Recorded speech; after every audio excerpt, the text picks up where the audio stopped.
Dengan adanya polemik ini, maka saya akan mengatakan bahwa mulai saat ini, sorry, dengan dasar-dasar Al-Quran wal Hadis tadi, dan dengan dibantu dengan data-data ilmiah dari sisi ilmu nasab, dari sisi ilmu filologi, dari sisi ilmu DNA, maka saya hari ini Bismillahirrahmanirrahim, asyhadu an la ilaha illallah wa asyhadu anna Muhammadar Rasulullah. Saya hakul yakin bahwa Ba'alawi bukan keturunan Nabi Muhammad sallallahu alaihi wasallam. Namun demikian, saya akan tetap mencintai mereka-mereka sebagai sesama muslim, sebagai sesama orang beriman. Karena Allah Subhanahu wa taala berfirman, "Innamal mu'minuna ikhwatun fa aslihu baina akhwaikum."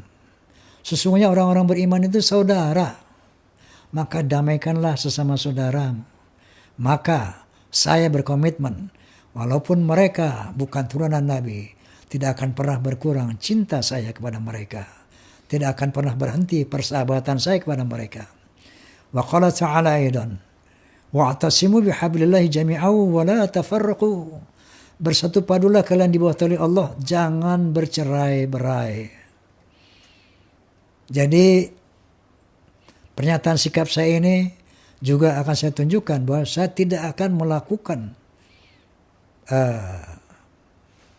pembatasan kepada saudara-saudara dari kaum Ba'alawi.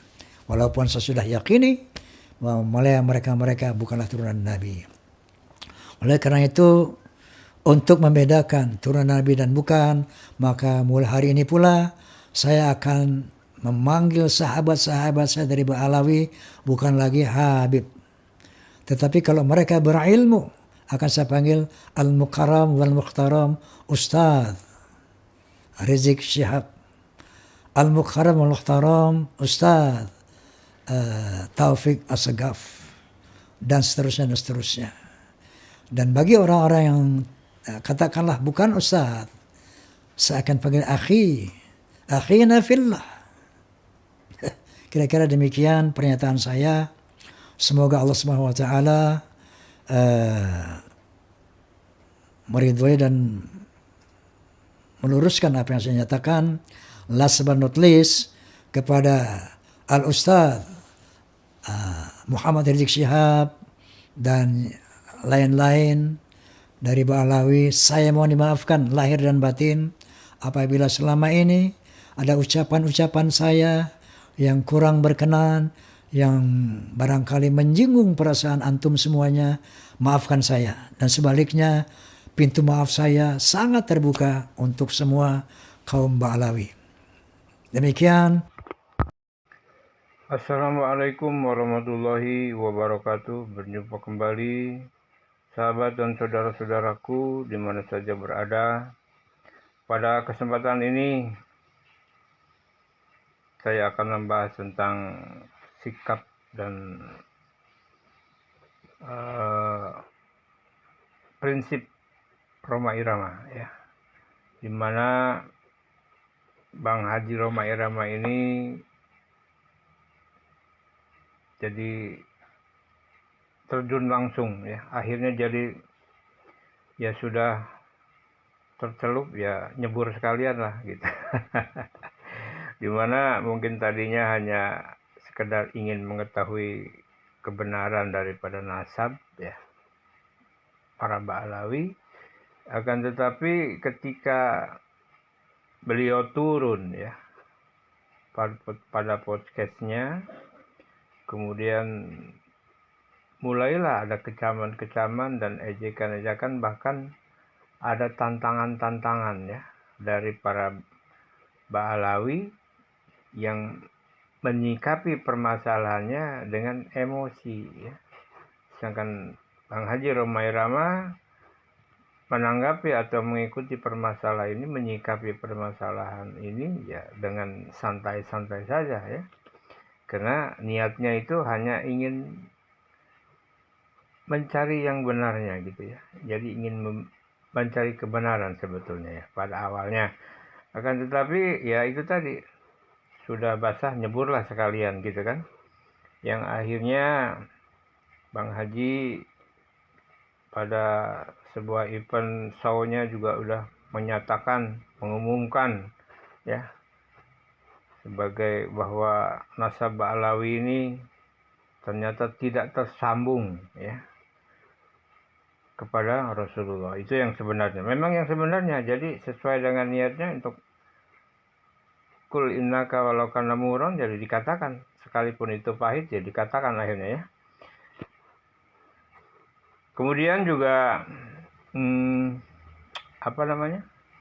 pada proses terakhir beliau sampai menyatakan sikapnya ya, dengan mengucapkan dua kalimat syahadat. Beliau mengatakan bahwa hakul yakin ya, nasab Ba'alawi itu tidak tersambung kepada Rasulullah, baik secara ilmiah, secara genetik, secara nasab, dan menurut filologi. Kemudian juga ada sikap lain, yaitu sikapnya setelah diketahui dengan jelas ya, dan mengatakan benar, hakul yakin, maka Rhoma Irama sendiri menyatakan bahwa beliau tidak akan memanggil Habib kepada para Ba'alawi. Jadi kalau kepada yang berilmu mungkin dipanggil akan Al-Mukarram, Kiai, Haji gitu ya, atau Ustadz ya. Kemudian bagi yang tidak berilmunya ya dipanggil apa itu ya. Lebih jelasnya nanti kita ikuti saja. Baik, saudara dan sahabat-sahabatku di mana saja berada, inilah satu sikap dan pendirian yang lurus ya dari seorang Rhoma Irama, di mana beliau menyatakan yang benar ya benar, dan diikuti, yang tidak benar ya tidak diikuti ya. Baiklah, kita simak saja pernyataan Rhoma Irama yang lengkap ya. Kita simak dari awal sampai akhir, jangan di skip ya, agar tidak gagal paham, dan jangan lupa di subscribe, di like, dan di komen. Terima kasih. Yuk kita ikuti acara selanjutnya. Assalamualaikum warahmatullahi wabarakatuh. Bismillah, alhamdulillah, nahmaduhu wa nasta'inuhu wa nastaghfiruh, wa na'udzu billahi min syururi anfusina wa min sayyiati a'malina. Man yahdihillahu fala mudilla lahu wa man yudlil fala hadiya lahu. Asyhadu an la ilaha illallah wahdahu la syarika lahu wa asyhadu anna sayyidana wa nabiyyana Muhammadan abduhu wa rasuluh la nabiyya ba'dah. Allahumma fassalli wa sallim wa barik ala sayyidina Muhammad wa ala alihi wa sahbihi wa mawalah. Amma ba'du. Al-makaramun, para alimin ulama dari seluruh ormas Islam di Indonesia, juga pada aparatur pemerintah dari eksekutif, legislatif, dan yudikatif, dan juga Kepolisian Republik Indonesia, Tentara Nasional Indonesia, dan seluruh masyarakat Indonesia, khususnya Forsa, Fans of Roma and Soneta, kemudian Fahmi Tamami, Forum Silaturahmi Takmir Masjid dan Musola Indonesia, kemudian PAMDI, Persatuan Artis Musik Dangdut Indonesia, kemudian pejabat Persatuan Pengacara dan Jawara Bela Umat, juga PIN, Perisai Idaman Nasional, dan tentu saja Clowners. Pemirsa rahimakumullah, hari ini tanggal 17 Agustus tahun 2024 Masehi, 79 tahun yang lalu, Bung Karno dan Bung Hatta memproklamirkan kemerdekaan Republik Indonesia di Jalan Pegangsaan Timur, Jakarta, di mana pada tanggal 18 Agustus maka dijadikanlah Undang-Undang Dasar Republik Indonesia, di mana pembukaannya diantaranya berbunyi bahwa sesungguhnya kemerdekaan adalah hak segala bangsa. Oleh karena itu, penjajahan harus dihapuskan di muka bumi karena tidak sesuai dengan pri kemanusiaan dan pri keadilan. Bahwa kemerdekaan Indonesia tidak percuma kita capai. Semua itu adalah perjuangan, pengorbanan para pahlawan anak-anak bangsa, putra-putra bangsa asli, bukan perjuangan bangsa-bangsa lain, apalagi perjuangan kaum Ba'alawi yang sering mereka dengungkan. Bahwa kita mengenal di Aceh Cut Nyak Din, Tengku Cik Ditiro, Panglima Polim. Kemudian di Sumatera Barat kita mengenal Imam Bonjol. Kemudian di Jawa kita mengenal Pangeran Diponegoro. Kemudian di Banten Sultan Pangeran Hasanuddin. Di Jakarta kemudian Pangeran Jayakarta. Dan di Kalimantan, di Sulawesi, semuanya adalah ulama-ulama pejuang yang berjuang mengorbankan darah dan nyawa demi kemerdekaan Indonesia yang kita nikmati saat ini. Setelah kemerdekaan yang diproklamirkan oleh Bung Hatta dan Bung Karno, tak lama kemudian kembali penjajah Belanda dan Inggris datang ke Jakarta untuk kembali menjajah. Maka Hadratus Syekh Kiai Haji Hashim Asy'ari mengeluarkan fatwa resolusi jihad. Maka di Surabaya pada tanggal 10 November terjadilah perjuangan arek-arek Surabaya melawan agresi tentara Inggris dan Belanda. Yang dengan pekik takbir dari Bung Tomo, maka umat Islam, para santri, para kiai berhasil mengusir Belanda dan Inggris, bahkan bisa membunuh Jenderal Inggris yaitu Malabi. Kemudian di Jawa Barat terjadi Bandung Lautan Api.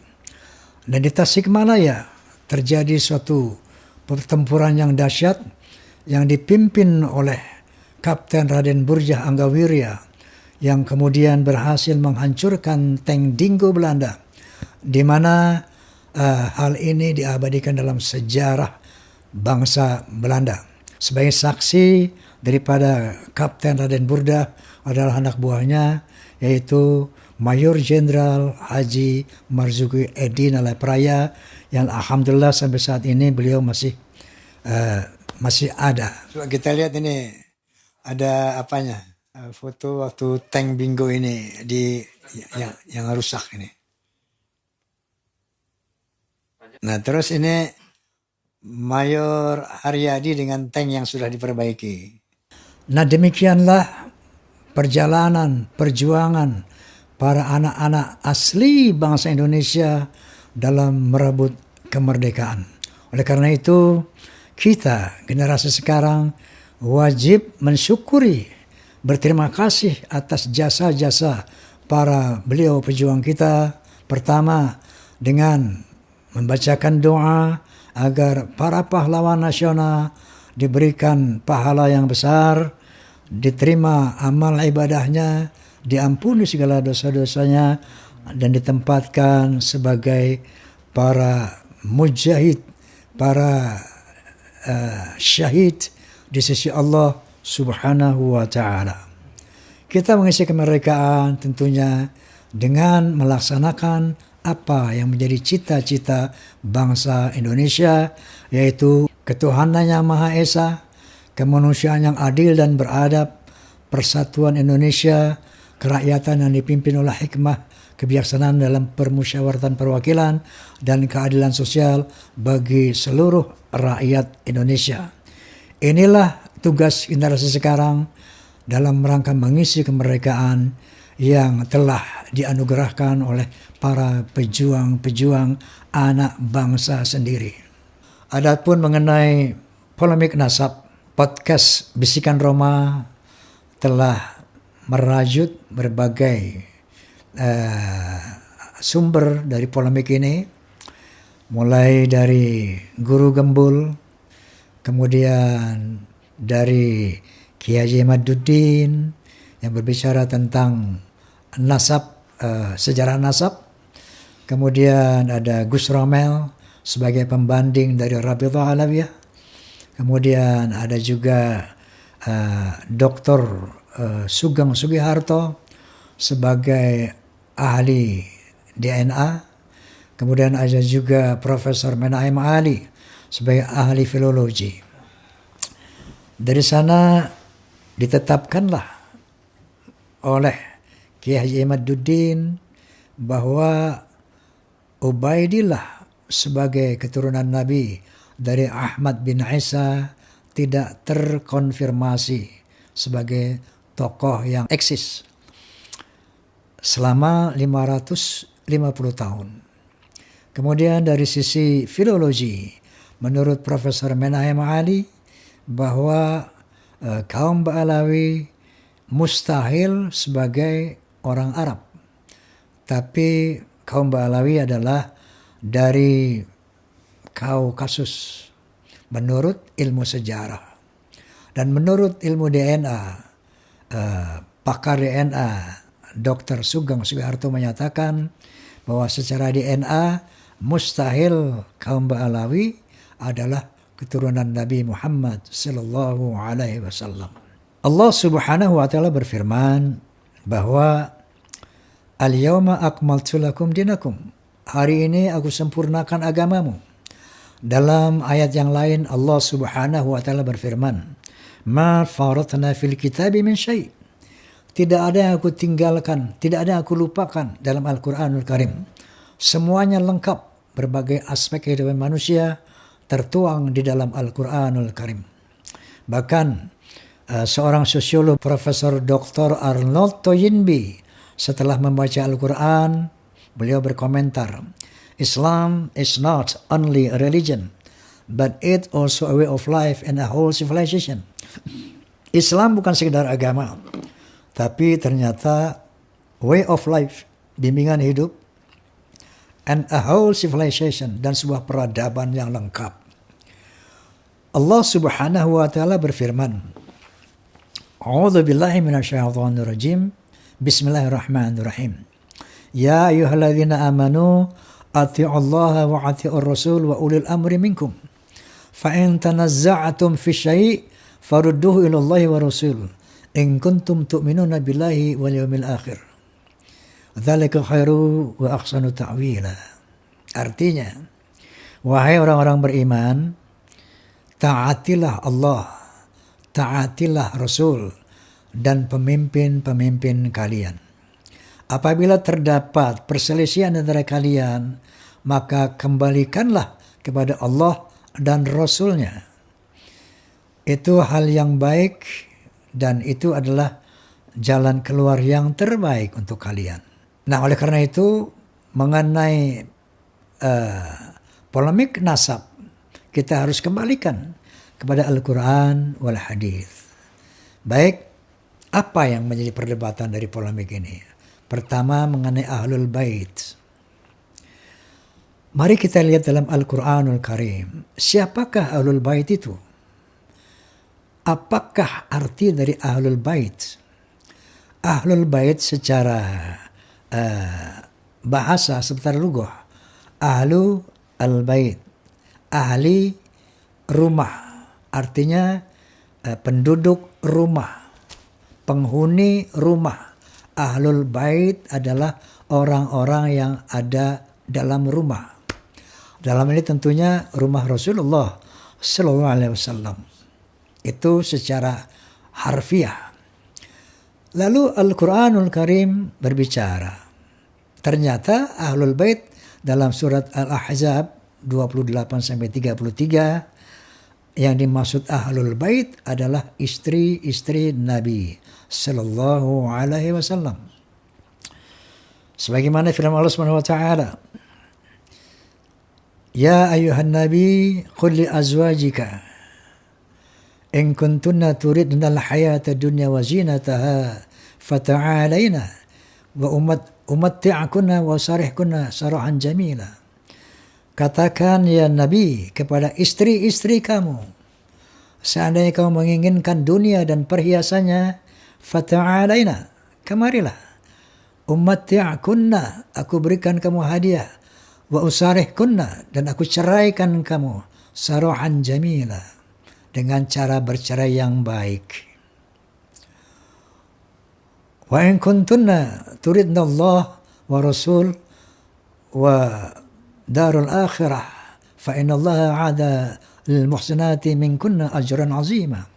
Tetapi apabila di antara kalian menghendaki Allah, menghendaki Rasulnya dan hari akhirat, maka sesungguhnya pahala Allah sangat besar bagi orang-orang yang muhsin di antara istri-istri Nabi.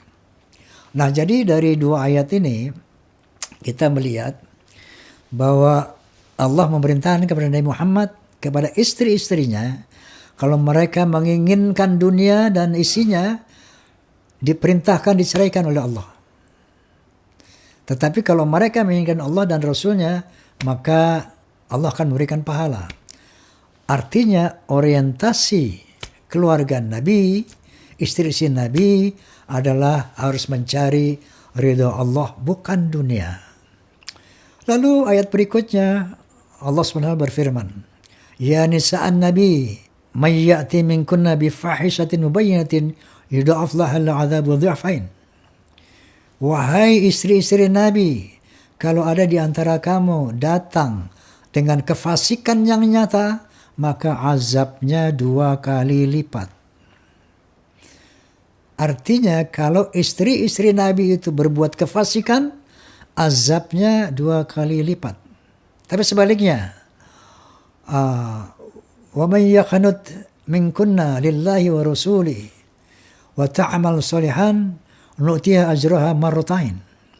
Tapi sebaliknya, kalau istri-istri Nabi itu taat kepada Allah dan Rasulnya dan berbuat hal-hal yang saleh, maka pahalanya pun 2 kali lipat. Nah, ini khusus untuk ahlul bait ya. Istri-istri Nabi, keluarga Nabi. Kalau dia berbuat kesalahan besar, dosanya dilipat gandakan. Tapi sebaliknya kalau dia berbuat kebaikan, kemaslahatan, pahalanya 2 kali lipat. Lalu selanjutnya Allah Subhanahu wa taala berfirman, Ya nisa'an Nabi, lastunna kahadi minan nisa, ini taqwaitunna. Wahai istri Nabi, kamu tidak seperti perempuan-perempuan lain kalau kamu bertakwa. Jadi dasar kemuliaan istri-istri Nabi adalah takwa Allah. Kalau kamu bertakwa, maka kamu beda dengan perempuan-perempuan lain. Nah, selanjutnya Allah Subhanahu wa taala berfirman, wa qarna fi buyutikunna wa la tabarrajna tabarrujal jahiliyatil ula wa aqimna shalah wa atina zakah wa atina Allah wa rasul. Dan kemudian tinggallah kamu dalam rumah, gak boleh keluar-keluar rumah, wahai istri Nabi, dan jangan berbuat kejahiliahan seperti orang jahiliyah dulu. Jangan berhias, jangan berbuat seperti orang-orang perempuan-perempuan jahiliyah dulu. Wa aqimna shalah, tegakkan salat. Wa atina zakah, laksanakan zakat. Wa athi'ana Allah wa rasul, dan taatlah kepada Allah dan Rasul. Innama yuridullahu liyudhiba ankum rijsa ahlal bait wa yutahhirakum tathhira. Sesungguhnya Allah akan membersihkan dosa-dosamu ahlul bait dan akan mensucikan kamu sesuci-sucinya. Dari Al-Ahzab 28-33 ini jadi jelas bahwa ahlul bait itu pertama adalah orang rumah Nabi. Ada satu hadis mengatakan bahwa Nabi SAW menyebutkan yang namanya Ali, Fatimah, Hasan dan Husain radhiyallahu anhum, ini ahlul baitku. Masih relate dengan Al-Ahzab bahwa ahlul bait itu adalah keluarga rumah, bukan keturunan. Nah, oleh karena itu pertama ahlul bait adalah orang-orang rumah Nabi, keluarga rumah Nabi, akan dibersihkan dari dosa-dosanya, akan disucikan sesuci-sucinya seandainya mereka tidak melakukan perbuatan jahiliyah. Seandainya mereka sholat 5 waktu, seandainya mereka membayar zakat, dan seandainya mereka mentaati Allah dan Rasulnya, baru Allah akan membersihkan dosa-dosanya dan akan mensucikan sesuci-sucinya. Inilah satu hal yang harus kita luruskan, bahwa Ahlul Bait itu satu adalah keluarga rumah tangga Nabi, bukan keturunan Nabi. Kemudian akan dibersihkan, akan disucikan apabila melakukan hal-hal yang seperti di atas tadi. Yang kedua, ada yang harus diluruskan juga, yaitu surat Asy-Syura ayat 23 yang berbunyi, Qul la as'alukum alaihi ajran ilal mawaddata fil qurba. Yang artinya, katakannya Muhammad, aku tidak meminta imbalan atas dakwah yang aku lakukan, melainkan cinta dan kasih sayang dalam kekerabatan. Bahwa ilal mawaddata fil qurba artinya adalah kecuali cinta dan kasih sayang dalam kekeluargaan, dalam kekerabatan, bukan cinta kepada keluargaku. Qul la as'alukum alaihi ajran illa al-mawaddata fil qurba. Katakan kepada mereka nih, aku tidak minta untuk diberi gaji, imbalan dalam dakwah. Satu, hormati, cintai kerabatku. Secara bahasa, secara lughah, secara ilmu bahasa itu artinya jelas, cinta dan kasih sayang dalam kekeluargaan, dalam kekerabatan. Kenapa? Karena asbabun nuzul daripada ayat ini adalah ketika Rasulullah Sallallahu Alaihi Wasallam bersama para sahabat hijrah ke Madinah. Di Madinah ada orang-orang kafir, yaitu kaum Bani Hajrat dan Bani Aus, yang selalu bermusuhan. Mereka orang-orang bukan beriman. Tapi dengan dakwah Nabi Muhammad SAW, mereka menjadi orang-orang beriman dan orang-orang yang bersaudara, bersahabat, tidak lagi perang. Nah, ketika Rasulullah dan para rombongan hijrah ke Madinah, mereka-mereka ini sangat bersyukur menyambut Nabi SAW dan menyerahkan berbagai macam harta kepada Rasulullah. Turunlah ayat ini, Qul la as'alukum alaihi ajran. Katakannya Muhammad, aku tidak minta imbalan atas dakwahku sehingga kalian menjadi beriman, kira-kira begitu. Tetapi cinta dan kasih sayang di dalam kekerabatan, kekeluargaan. Muhajirin sama Ansor, jalinlah cinta dan kasih sayang antara keluarga-keluarga Bani Arab, Quraisy dan orang-orang Hajrat dan Aus. Jalinlah cinta dan kasih sayang, kekeluargaan. Jadi bukan cinta dan kasih sayang untuk keluargaku. Islam adalah agama yang adil. Nabi Muhammad SAW adalah pemimpin yang demokratis, bukan pemimpin yang nepotisme. Aku berjuang atas perintah Allah Subhanahu wa taala. Lalu Nabi tidak minta imbalan untuk mencintai keluargaku, tidak. Kalau ada satu hadis yang mengatakan, cintailah keluargaku, benar. Tapi jangan sandarkan ini kepada Asy-Syura ayat 23. Karena Asy-Syura ayat 23 bukan berarti perintah mencintai keluarga Nabi. Nah, ini yang harus diluruskan. Bahwa kalau kita diperintah mencintai keluarga Nabi, pasti dalam rangka menjaga kesucian Rasulullah SAW, kita harus tahu yang mana keturunan Nabi itu. Pasti kita diperintahkan untuk mencintai keturunan Nabi. Oleh karena itu, kita umat Islam harus tahu yang mana keturunan Nabi. Karena keturunan Rasulullah SAW ini banyak tersebar di seluruh dunia. Bahkan yang mengaku-ngaku turunan Nabi pun gak kurang-kurang di dunia ini. Oleh karena itu, demi sekali lagi kesucian Rasulullah SAW, kita harus betul-betul mengetahui secara ilmiah, secara Quran wal hadith. Siapa keturunan Nabi yang memang harus kita hormati, harus kita cintai. Nah, banyak kita dengar akhir-akhir ini satu hadis yang dilontarkan oleh teman-teman dari Ba'alawi. Satu hadis yang berbunyi, qala Nabi sallallahu alaihi wasallam, taraktu fikum amrain ma in tamassaktu bihima lam tadillu abada.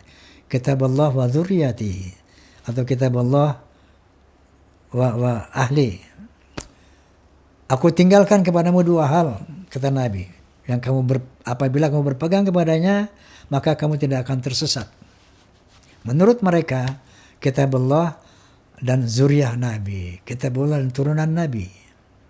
Sementara ada hadis lain yang sahih yang mengatakan, taraktu fikum amrain ma in tamassaktum bihima la tadillu abada. Kitaballah wa sunnati, atau kitaballah wa sunnata rasulih. Aku tinggalkan kepadamu dua hal yang apabila kamu berpegang kepada keduanya, kamu tidak akan tersesat selamanya. Pertama kitabullah, yang kedua adalah sunnah Nabi. Entah itu sunnah qauliyah, sunnah fi'aliyah, atau sunnah takririyah. Jadi dari dua hadis ini, kira-kira yang mana yang logis, yang benar? Tentunya hadis yang mengatakan Quran dan sunnah Nabi. Ketika kita mengatakan Quran dan turunan Nabi, turunan Nabi ini nggak masuk. Apalagi mengaku turunan Nabi. Banyak di kalangan mereka yang bermaksiat kepada Allah. Apakah masuk akal kalau dengan berpegang kepada mereka, maka kita tidak akan tersesat? Oleh karena itu hadis yang paling sahih, mutawatir adalah taraktu fikum amrayni ma in tamassaktum bihima lam tadillu abada, kitaballah wa sunnati. Aku tinggalkan kamu dua hal, ya, apabila kamu berpegang kepadanya, kamu tidak akan tersesat selama-lamanya. Al-Quranul Karim dan sunnah Nabi. Make sense. Masuk akal, rasional. Kalau Nabi mengatakan, kitabullah wa turunanku, ini Nabi berarti nepotisme, tidak demokratis. Dan itu tentu saja tidak masuk akal.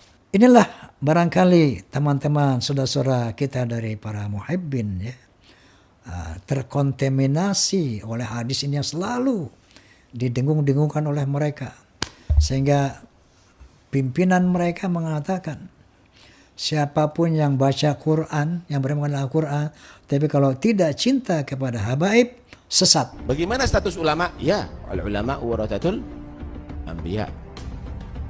Terus bagaimana habaib? Ikuti Al-Quran tapi nggak ngikuti habaib ahlul bait Nabi, ente juga sesat. Karena hadis tadi mengatakan kalau kau berpegang kepada keduanya tidak akan sesat. Karena mereka menafsirkan bahwa yang kedua itu adalah turunan Nabi, maka mereka berani mengatakan yang tidak cinta Ba'alawi walaupun memegang Al-Quran dia sesat. Inna lillahi wa inna ilaihi raji'un. Ya mungkin hal ini yang membuat kita para muhibbin begitu tunduk kepada yang katanya turunan Nabi. Jangankan turunan yang palsu, keturunan asli pun tidak itu yang dimaksud Nabi. Kitab Allah wa sunnati, bukan dzurriyyati. Nah, kira-kira hal ini yang membuat kadang-kadang maksud saya yang membuat para muhibbin begitu tunduk patuh kepada para Ba'alawi. Padahal Rasulullah sallallahu alaihi wasallam bersabda, "Man fasara al-Qur'an wal hadits bi ra'yihi falyatabawa' maq'adahu minan nar." Barang siapa menafsirkan Al-Qur'an dan hadis sesuai dengan kepalanya sendiri, kehendaknya sendiri, kepentingannya sendiri, maka sama saja dengan memesan tempat di neraka. Nah, semoga dengan penjelasan Quran tadi menjadi jelas siapa Ahlul Bait, siapa yang harus dicintai oleh kita semuanya. Kemudian Nabi sallallahu alaihi wasallam bersabda, sebagaimana tadi Allah perintahkan, kalau ada perselisihan di antara kamu, kembalikan kepada Allah dan Rasulnya. Nah, kita sudah membahas tadi masalah siapa Ahlul Bait, siapa turunan Nabi dari Al-Quran. Sekarang kita lihat hadis Nabi. Qala Nabi sallallahu alaihi wasallam, sebelumnya ada qala ta'ala, a'udzubillahi minasyaitonir rajim. Bismillahirrahmanirrahim. Ya ayuhan nas, inna khalaqnakum min dzakarin wa untha wa ja'alnakum syu'uban wa qabaila lita'arafu. Inna akramakum 'indallahi atqakum. Hai bangsa manusia, sesungguhnya kami telah menciptakan kamu dari seorang laki-laki dan perempuan. Dari sana aku jadikan kamu berbangsa-bangsa, bersuku-suku yang notabene berbeda warna kulit, bahasa, budaya, bahkan agama. Lita'arafu, saling mengenalah. Lita'arafu, saling menghormatilah. Di sinilah kita melihat Al-Islam adalah suatu agama yang menghormati pluralitas. Karena pluralitas itu memang dikondisikan oleh Allah Subhanahu wa taala, bukan pluralisme. Kita diperintahkan umat Islam untuk menghormati siapapun manusia, dari manapun bangsanya, apapun agamanya bahkan. Lalu Allah Subhanahu wa taala berfirman, melanjutkan firman-Nya, "Inna akramakum 'indallahi atqakum." Sesungguhnya ketinggian derajatmu di sisi Allah, wahai manusia, yaitu takwamu. Bukan dari mana bangsamu.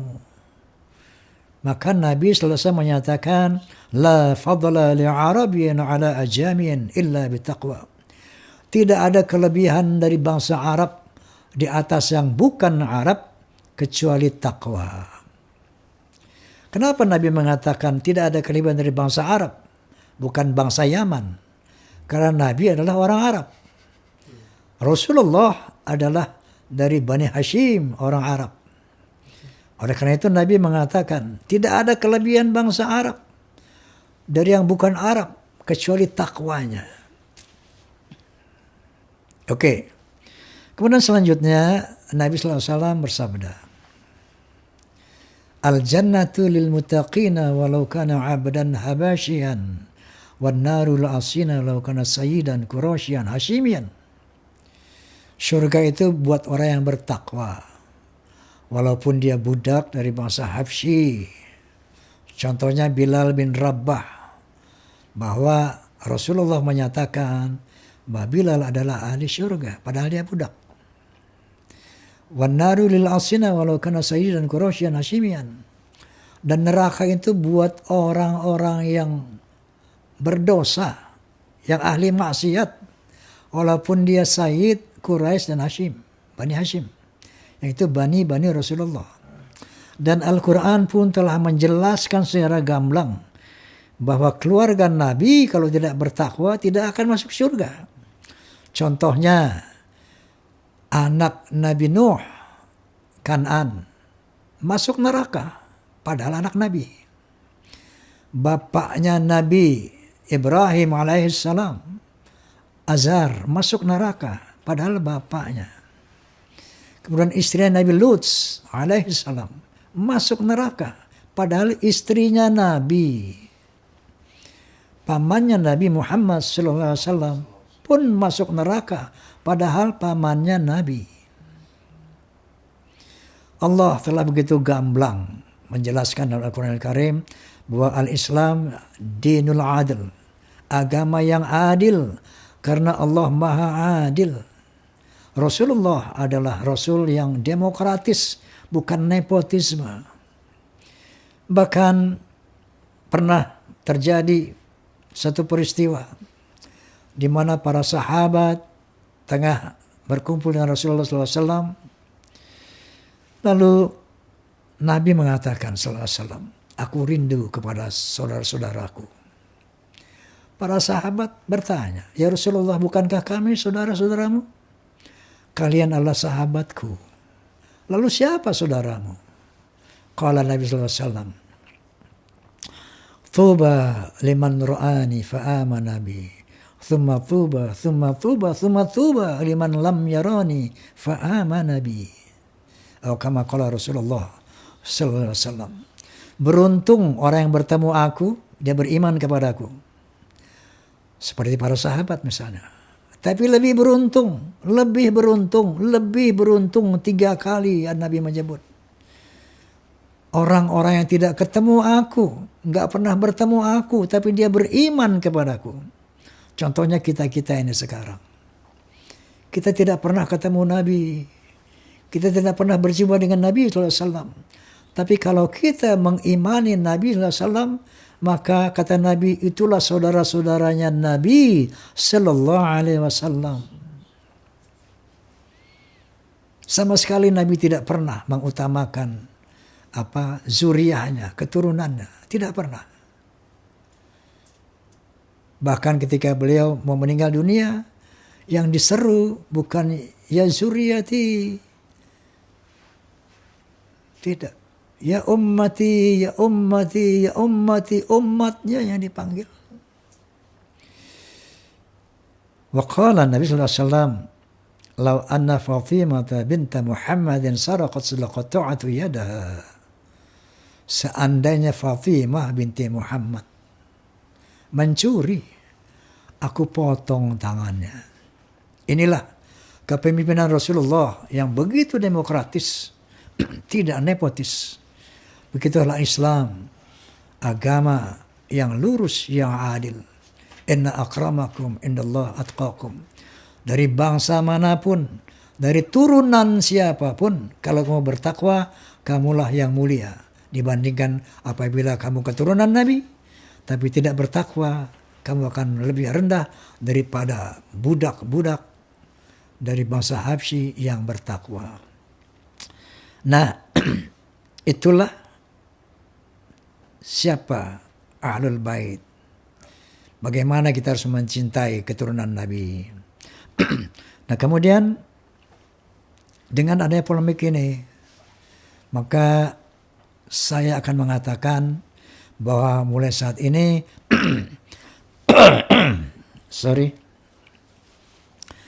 dengan dasar-dasar Al-Quran wal Hadis tadi, dan dengan dibantu dengan data-data ilmiah dari sisi ilmu nasab, dari sisi ilmu filologi, dari sisi ilmu DNA, maka saya hari ini Bismillahirrahmanirrahim, asyhadu an la ilaha illallah wa asyhadu anna Muhammadar Rasulullah. Saya hakul yakin bahwa Ba'alawi bukan keturunan Nabi Muhammad sallallahu alaihi wasallam. Namun demikian, saya akan tetap mencintai mereka-mereka sebagai sesama muslim, sebagai sesama orang beriman. Karena Allah Subhanahu wa taala berfirman, "Innamal mu'minuna ikhwatun fa aslihu baina akhwaikum." Sesungguhnya orang-orang beriman itu saudara, maka damaikanlah sesama saudaramu. Maka saya berkomitmen, walaupun mereka bukan turunan Nabi, tidak akan pernah berkurang cinta saya kepada mereka. Tidak akan pernah berhenti persahabatan saya kepada mereka. Wa qala ta'ala aidan, wa'tasimu bihablillahi jami'an wa la tafarraqu. Bersatu padulah kalian di bawah tali Allah, jangan bercerai-berai. Jadi pernyataan sikap saya ini juga akan saya tunjukkan bahwa saya tidak akan melakukan pembatasan kepada saudara-saudara dari kaum Ba'alawi. Walaupun saya sudah yakini bahwa mereka bukanlah turunan Nabi. Oleh karena itu, untuk membedakan turunan Nabi dan bukan, maka mulai hari ini pula saya akan memanggil sahabat-sahabat saya dari Ba'alawi bukan lagi Habib. Tetapi kalau mereka berilmu, akan saya panggil Al-Mukarram wal-Mukhtaram Ustaz Rizik Syihab, Al-Mukarram wal-Mukhtaram Ustaz Taufik As-Sagaf, dan seterusnya. Dan bagi orang-orang yang katakanlah bukan Ustaz, saya akan panggil akhina fillah. Kira-kira demikian pernyataan saya. Semoga Allah Subhanahu wa taala meridhoi dan meluruskan apa yang saya nyatakan. Last but not least, kepada Al-Ustaz Muhammad Rizik Syihab dan lain-lain dari Ba'alawi, saya mohon dimaafkan lahir dan batin apabila selama ini ada ucapan-ucapan saya yang kurang berkenan, yang barangkali menyinggung perasaan antum semuanya.